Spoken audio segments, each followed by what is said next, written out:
花西在地新闻继续要来讲高铁延长到宜兰，但是到底宜兰站要设伫倒位，正咧吵闹。交通部去年提出着4个地点：四城、宜兰、管境中心甲罗东。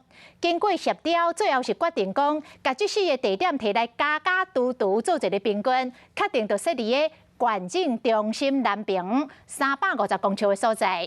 到时阵会甲宜兰新的火车头起做伙，按算2036年来完工。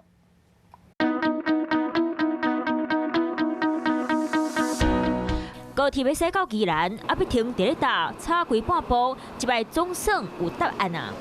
宜兰高铁做规划，现在正在收敛，那预计这个月底就会完成。那初步我们是以折中案当做最优方案。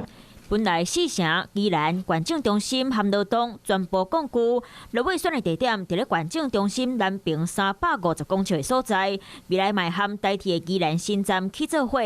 会选这个位是地方民意和专业人士做伙参详出来。对于外界质疑，王国才出面回应。综合规划报告已经进行了2年多，它只是说最后这个站址再做一个确定。那这段时间我们倾听地方的民意，也经过我们专业的判断，然后再确定这个折中案，是大家可以接受的一个方案。爱兼搁落代替高计划工程，所以选择了宜兰管境中心瓦南边的所在。